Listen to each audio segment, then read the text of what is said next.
woke up at about 6 a.m. and when I opened my eyes, the room was still pitch black, so there was no light entering my eyes at all. And that only lasted for a split second or so. When light did come into my eyes, the way I describe it is my right eye was seeing the room rotate in one direction and my left eye was seeing the room rotate in the opposite direction, which made me feel incredibly ill. Once I was discharged from hospital, I actually had another event within a very short period of time, only a matter of days, and then was readmitted into the stroke ward up at Arrow Park Hospital here in Wirral. And it was at that point when I described the symptoms that I was experiencing, which was significant neck pain as well, that they decided to conduct an MRI scan of my neck, and it was identified that I had a dissection of my artery. I've got a very good friendship base and an extremely close family. And all I would say is my stroke has brought people even closer together, if that was possible, but it has. Don't be embarrassed by the effects of stroke. Embrace yourself and embrace the rest of your life, because if you don't do that, the world can become a very dark place, and it doesn't need to be.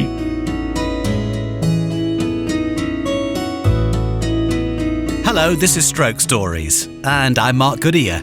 Lifestyle choices, like an unhealthy diet, lack of regular exercise, excessive drinking and smoking, do increase the likelihood of having a stroke. Stress also plays a huge factor in vulnerability to stroke, and even the healthiest of people can suffer as a result of overwork or not taking enough time to rest from our day-to-day lives.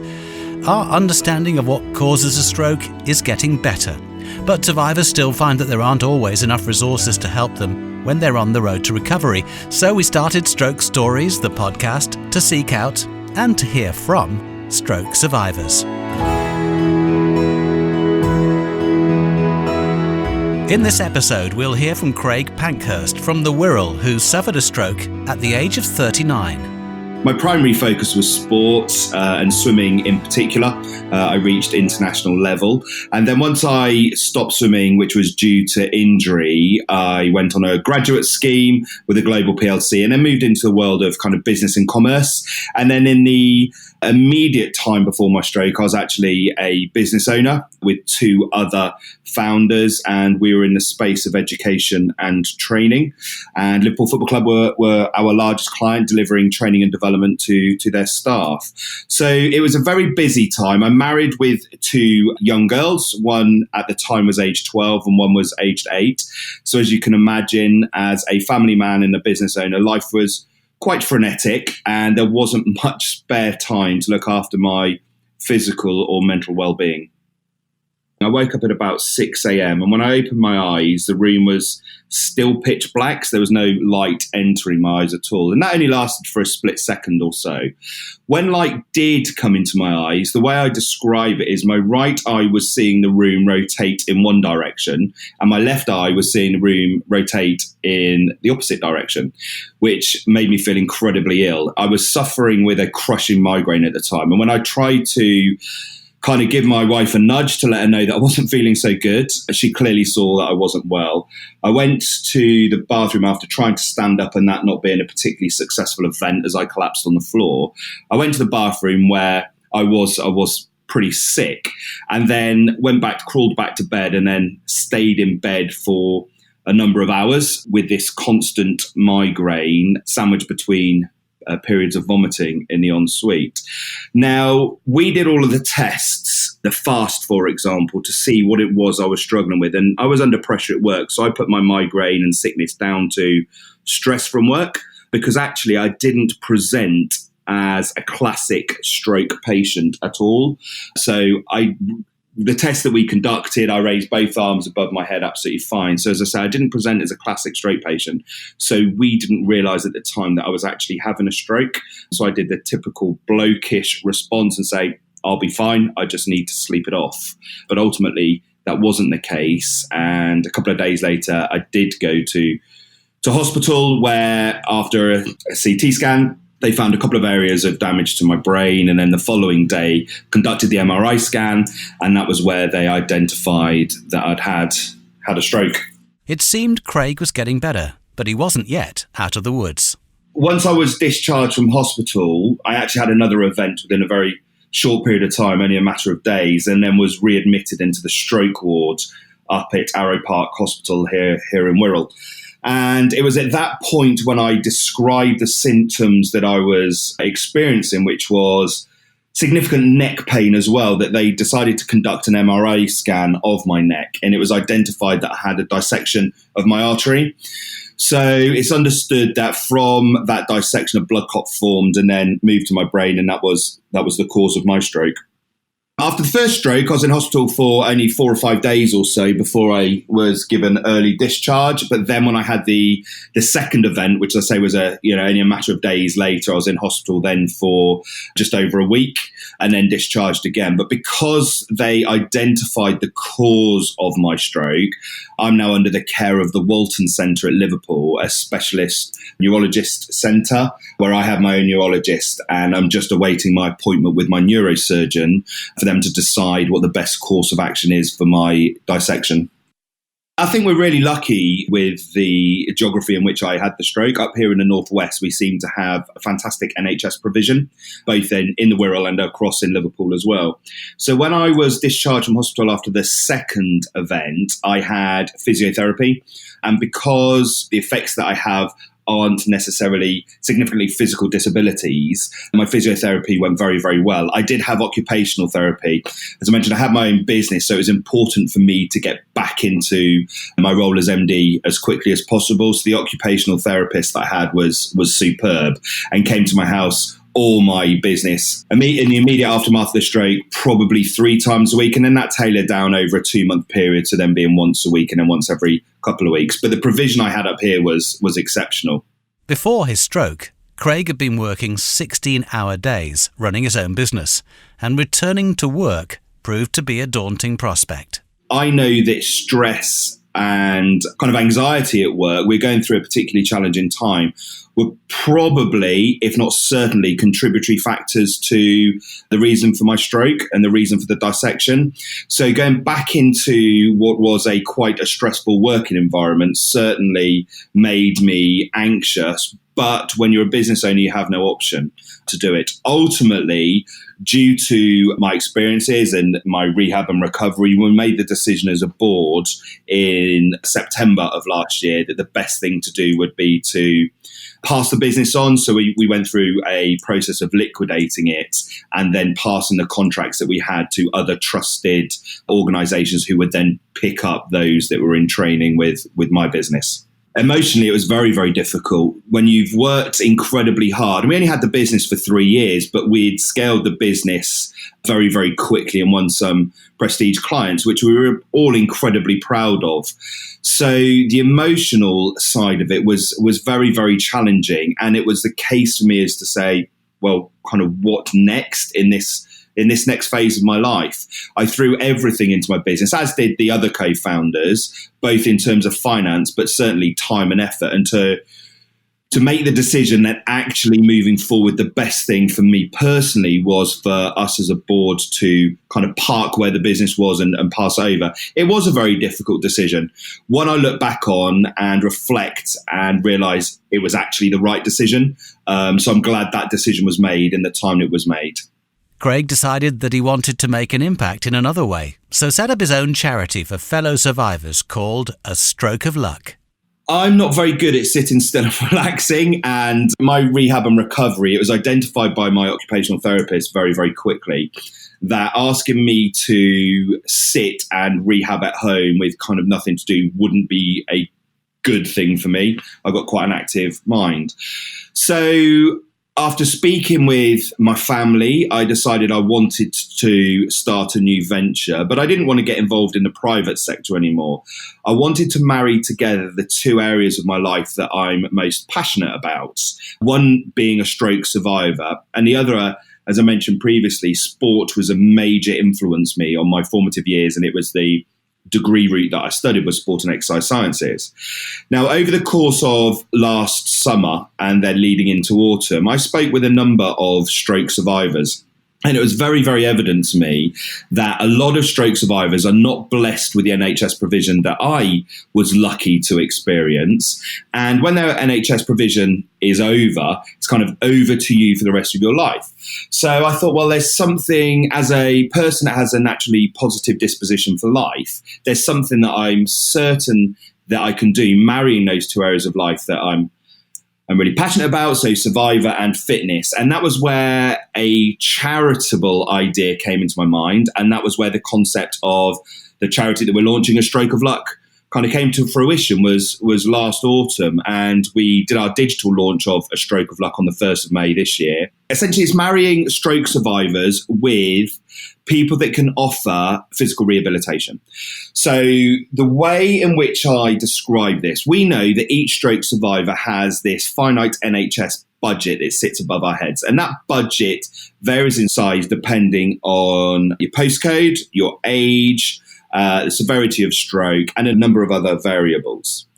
Now, when that NHS provision has stopped, as I say, it's kind of over to you for the rest of your life. So what we have set up to do is create, and we're in the process of building, a web platform where on one side of the web platform, a stroke survivor can register and create their own personal profile. A Stroke of Luck will be sending each survivor that registers on A Stroke of Luck videos and information on exercise and physical rehabilitation. The other side of the website are fitness professionals. They will register and they will create their own professional profiles.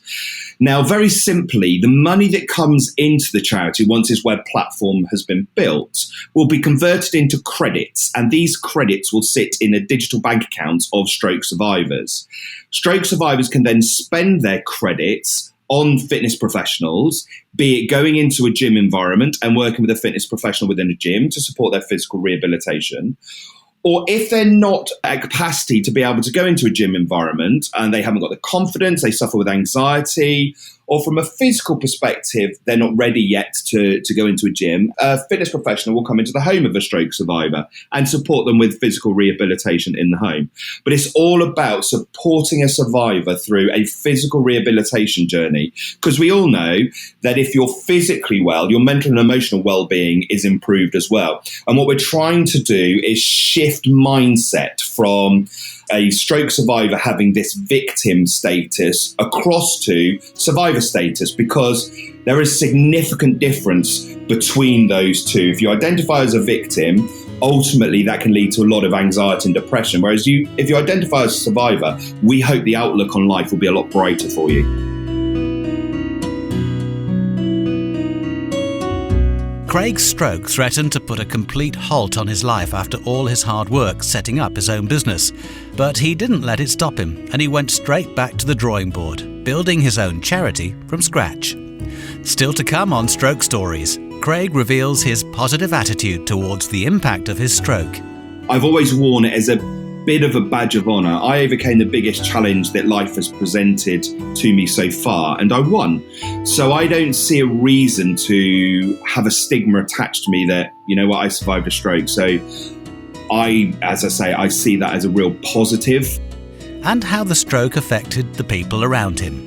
I feel that my relationships post-stroke have probably become even stronger than they were pre-stroke. And I know that doesn't happen to everyone, but I'm fortunate, mine have. Let's hear how Craig missed out on extra support from stroke charities.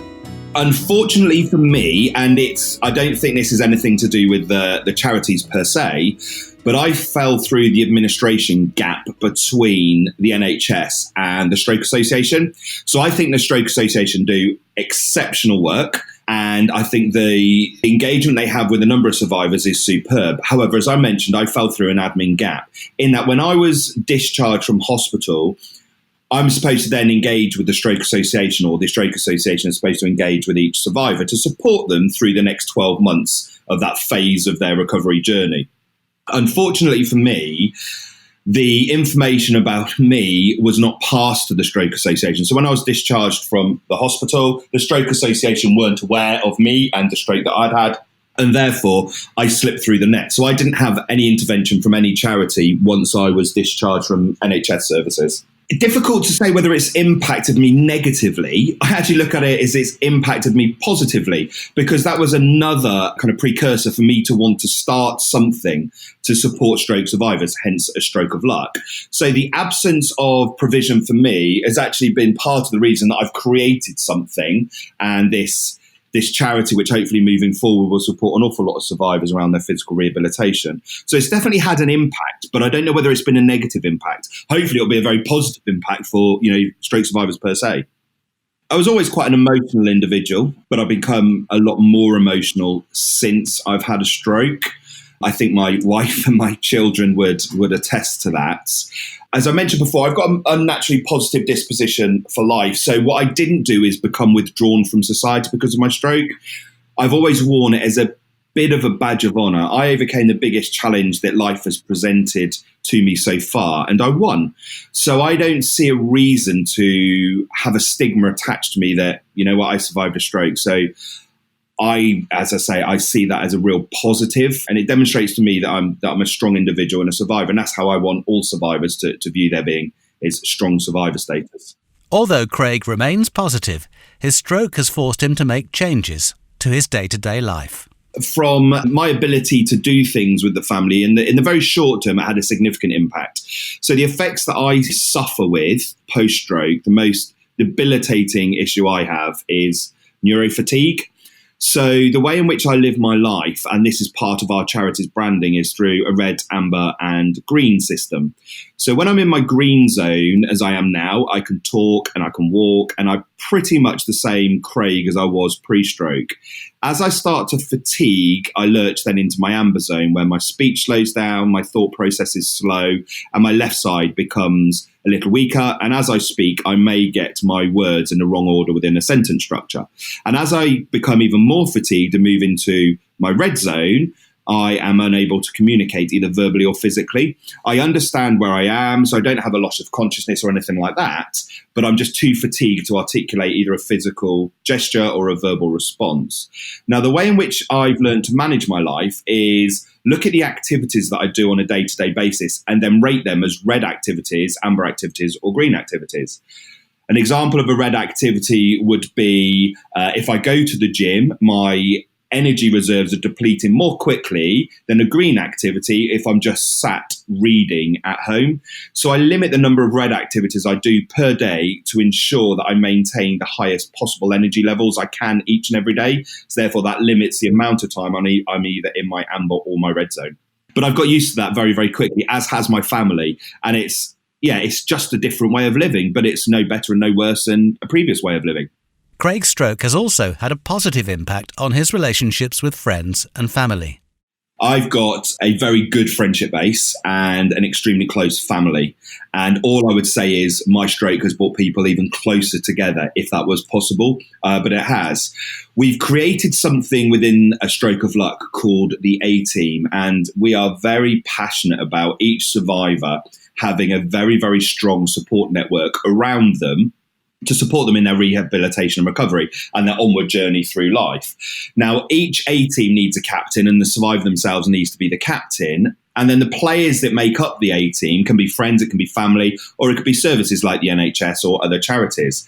And each individual service has a part to play within the A-team of the stroke survivor.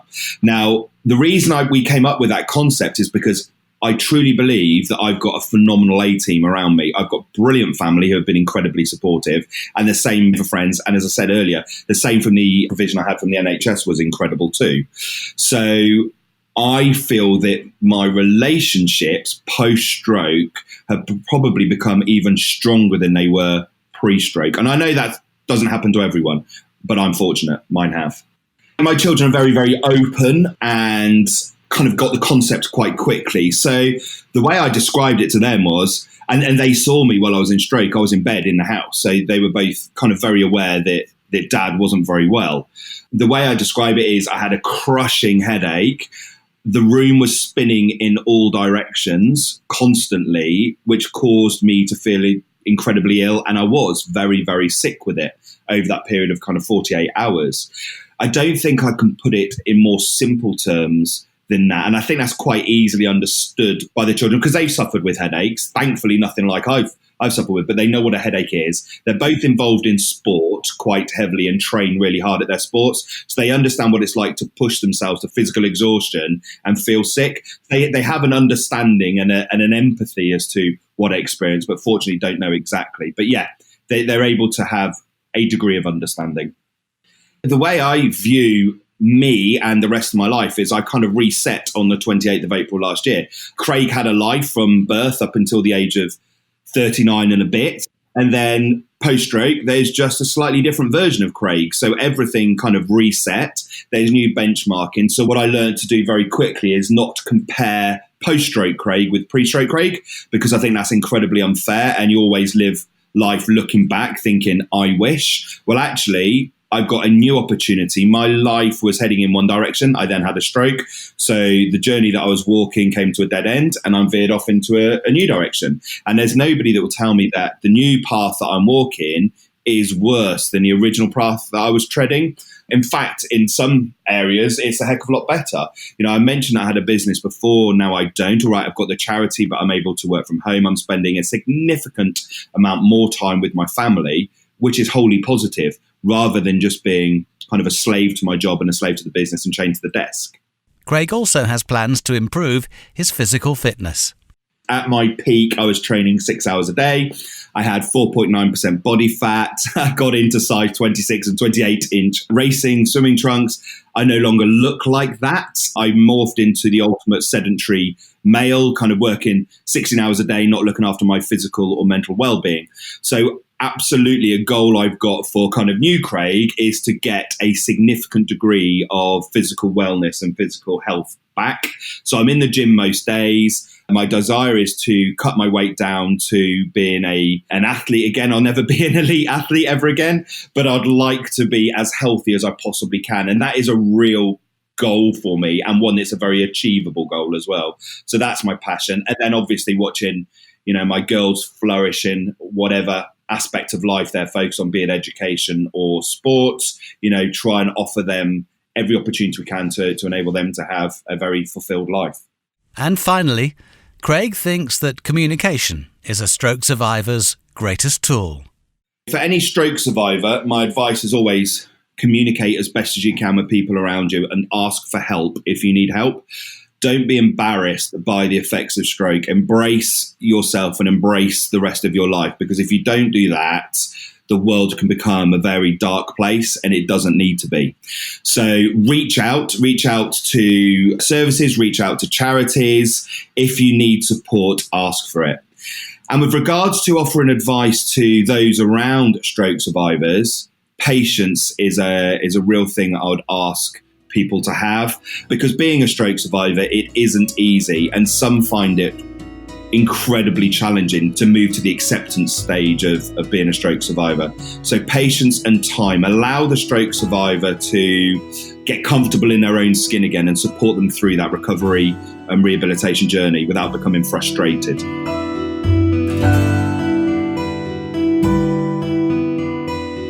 Craig is an immensely positive person and hopes to make a real impact on the lives of other stroke survivors through his work with his charity, A Stroke of Luck.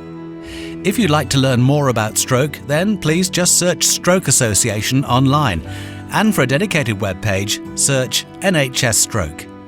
Please also remember to subscribe to our podcast on iTunes and rate and comment on the episodes you hear, because that really will help us spread the word.